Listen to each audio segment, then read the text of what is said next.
Spermatogenesis part 1 में हमने पढ़ा कि किस प्रकार मियोसिस प्रक्रिया द्वारा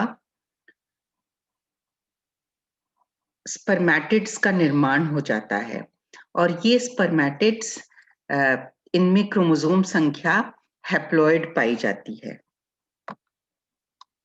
अब स्पर्मेटिड्स को फंक्शनल स्पर्मेटोजोआ में कन्वर्ट करने के लिए they have to undergo a process called spermiogenesis.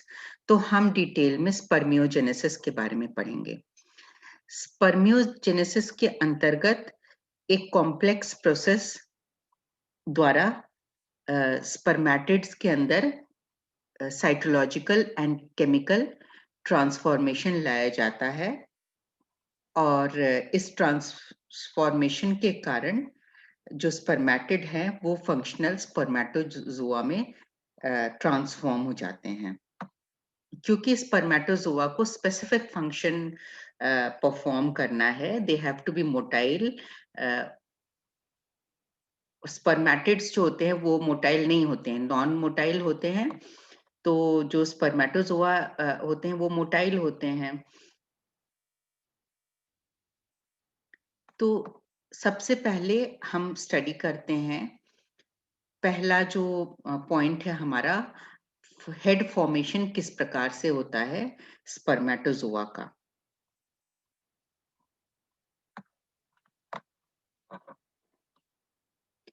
जो भी, क्योंकि स्पर्मेटोजोआ को बहुत ज्यादा एक्टिव होना पड़ता है, तो जितना भी सुपरफ्लुअस मटेरियल है स्पर्मेटिड के अंदर, उन्हें डिस्कार्ड किया जाता है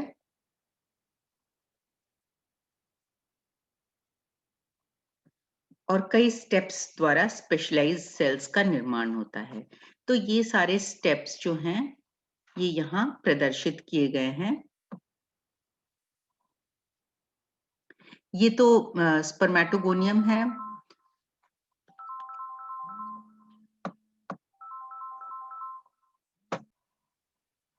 ये सक्सेसिव स्टेजेस हैं स्पर्मेटिड फॉर्मेशन के, जो कि हमने पिछले लेक्चर में ही पढ़ लिए थे, बट डायग्राम यहाँ पर है।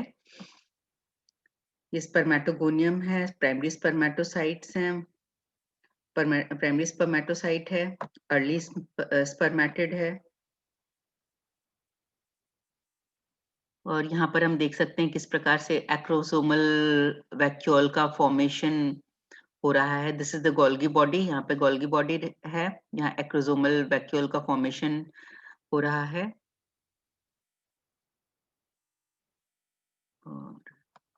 और यहाँ हम फाइनली देख सकते हैं कि किस प्रकार से स्पर्मेटिड फॉर्मेशन हो चुका है। और डिस्क्रिप्शन पार्ट में, जहाँ यूट्यूब पर लेक्चर अपलोड किया गया है, डिस्क्रिप्शन में आप डिटेल नोट्स देख सकते हैं। स्पर्मेटोजोआ में जो फर्स्ट पार्ट है, फर्स्ट वाले लेक्चर में मैंने फर्स्ट पार्ट के नोट्स डाले हैं और सेकंड पार्ट में, लेक्चर के सेकंड पार्ट में, डिस्क्रिप्शन पार्ट में सेकंड पार्ट के नोट्स अभी मैं डालूंगी। Again this is stages in formation of spermatozoa. तो हम देख सकते हैं ये गोल्गी बॉडी है और किस प्रकार से एक्रोसोमल ग्रैन्यूल का फॉर्मेशन हो रहा है। और यहाँ पर ये हेड फॉर्मेशन किस प्रकार से हो रहा है, एक्रोसोम फॉर्मेशन है ये किस तरह से एक्रोसोम फॉर्मेशन की प्रक्रिया पूरी हो जाती है। तो जो फंक्शनल स्पर्मेटोजोआ बनने के लिए ये बहुत ही इम्पोर्टेंट होता है कि एक्रोसोम बने।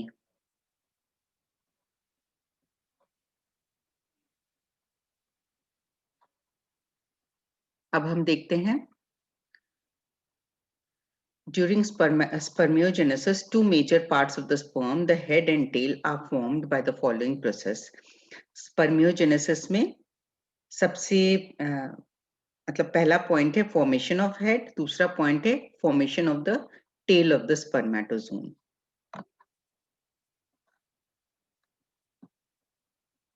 तो जो भी स्पर्मेटिड है उसके अंदर जो न्यूक्लियस होता है और एक्रोसोम होता है, उनमें निम्न चेंजेस लाए जाते हैं। Changes in the nucleus.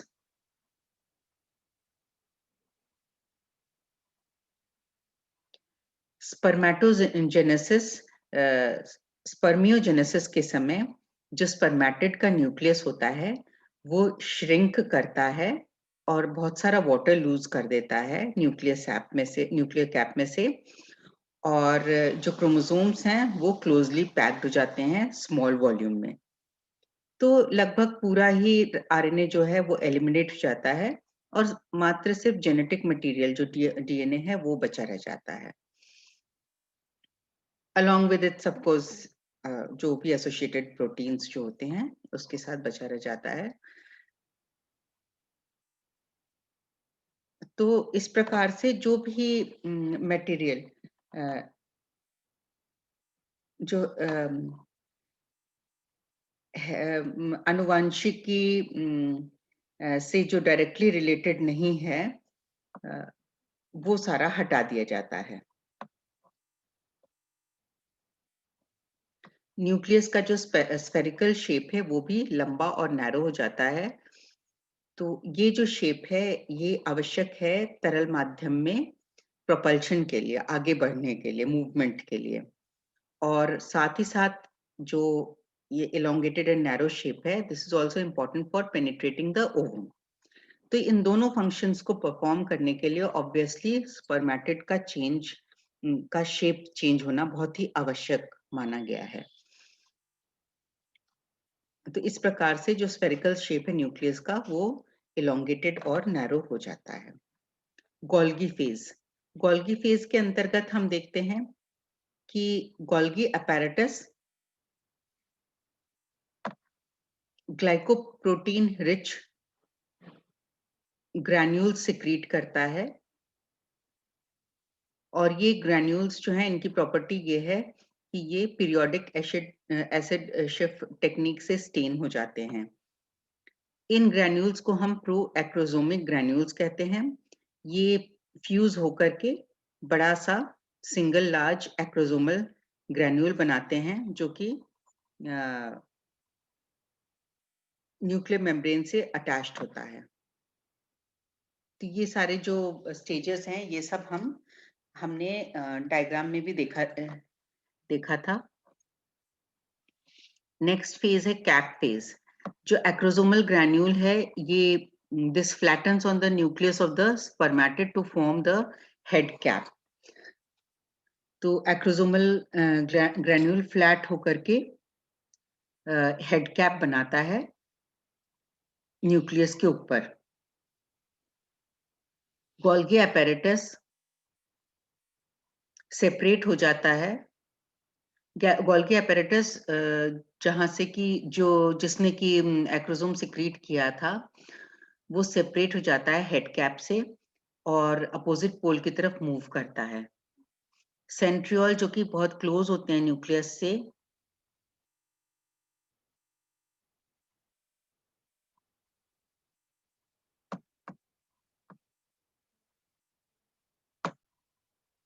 Centrioles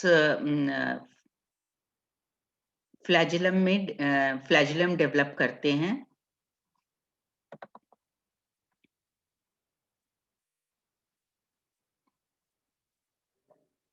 Acrosome phase. The definitive morphological contours of the acrosome become clearly defined. Acrosome का जो शेप है, फीचर्स हैं, मॉर्फोलॉजिकल फीचर्स हैं, वो बिल्कुल स्पष्ट रूप से डिफाइन हो जाते हैं।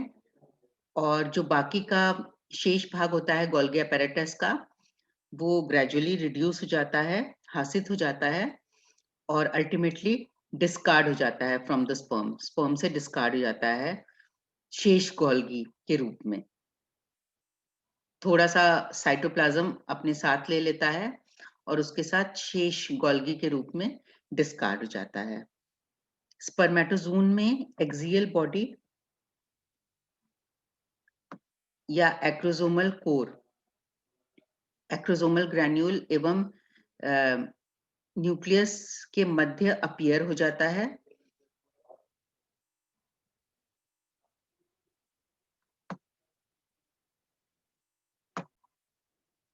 तो ये जो एक्रोसोमल कोर है, एक्रोसोमल बॉडी है, this contains a few enzymes which are used to dissolve the egg membranes during fertilization process.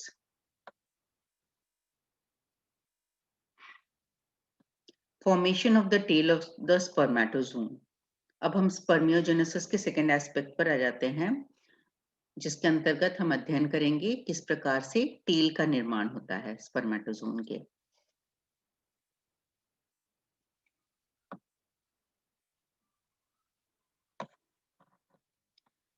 Spermatid का जो सेंट्रोजोम होता है, सेकेंड मियोटिक डिवीजन के बाद जो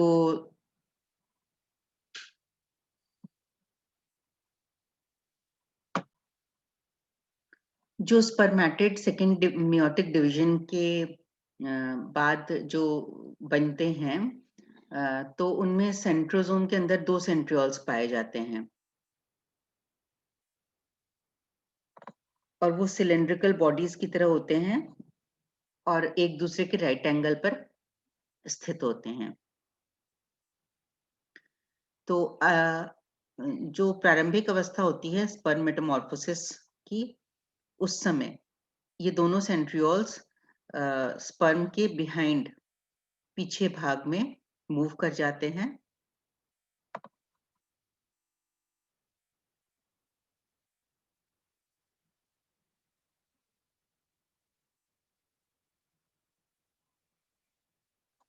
एक डिप्रेशन बन जाता है।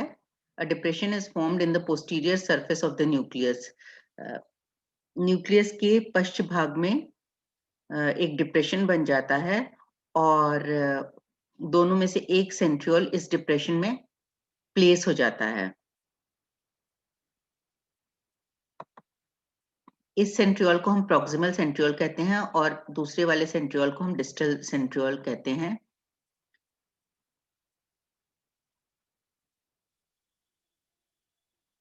तो जो डिस्टल सेंट्रियोल है वो प्रॉक्सिमल के पीछे की पोजीशन ले लेता है। डिस्टल सेंट्रियोल से ही एक्सेस फिलामेंट निकलते हैं।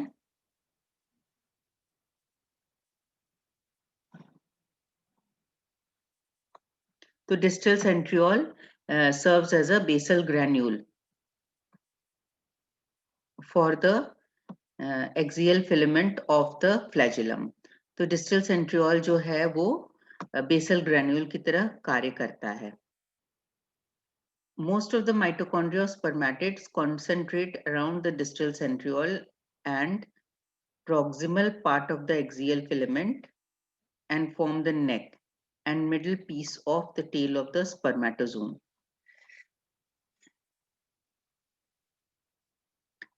जो अधिकांश जो माइटोकॉन्ड्रिया होते हैं स्पर्मेटिड्स के, वो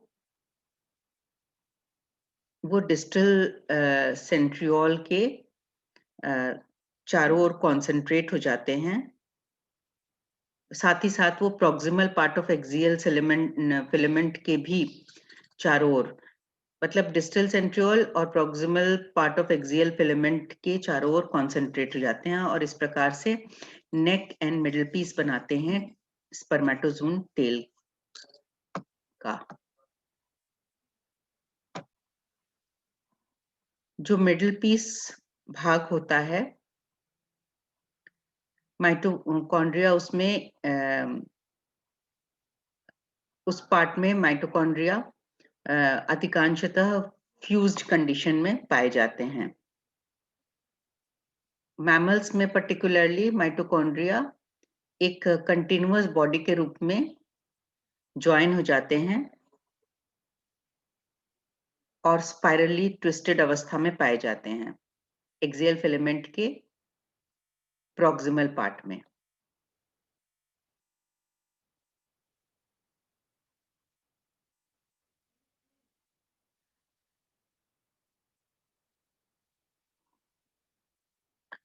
यहाँ हमने इस चित्र में आप देख सकते हैं stages in the formation of the tail of spermatozoon.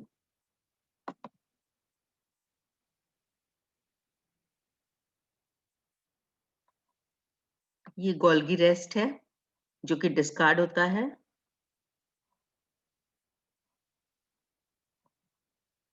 ये हेड कैप है।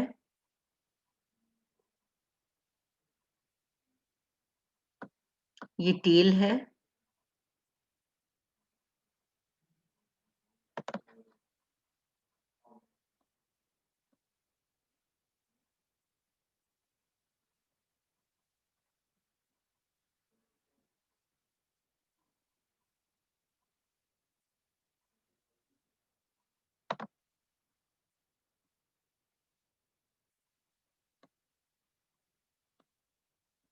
अब हम नेक्स्ट पॉइंट पर आ जाते हैं, biochemical changes in spermatogenesis.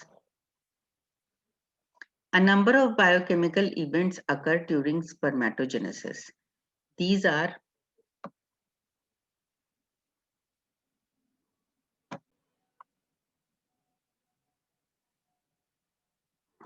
the RNA synthesized during meiosis is eliminated from the nucleus during the two meiotic divisions and remains in the cytoplasm.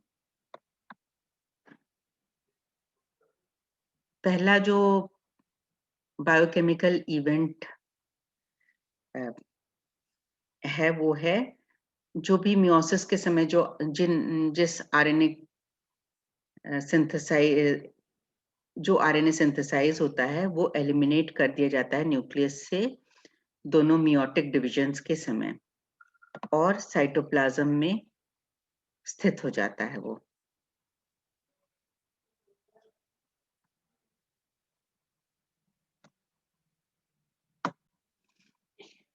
जो fully formed स्पर्मेटोजोन होता है उसमें डिटेक्टेबल अमाउंट्स ऑफ आरएनए नहीं पाया जाता है। Meiotic RNA is probably associated with the synthesis of acrosomal proteins and flagellum. Nuclear protein synthesis is arrested in the middle of spermiogenesis. All of the non-histone proteins in the nucleus are eliminated during spermiogenesis. All the synthetic events occurring during spermiogenesis are probably regulated by stable RNA produced during the meiotic stages. The suppression of genetic activity in spermatids and spermatozoa may depend on a regulatory mechanism which causes disappearance of activating proteins and RNA from the chromosomes. The histone molecules associated with DNA may play a protective role by stabilizing the DNA against changes occurring in their transport through the male and female reproductive tracts. Control of spermatogenesis. Spermatogenesis either environmentally controlled होता है या physiologically होता है। तो spermatogenesis पर temperature, light, hormones, psychological state, इन सब का प्रभाव पड़ता है depending on the organism. Pituitary gland का बहुत इंपॉर्टेंट रोल होता है स्पर्मेटोजेनेसिस को रेगुलेट करने में, और ये पिट्यूटरी ग्लैंड जो है गोनाडोट्रोपिन हार्मोन्स सिक्रीट करता है।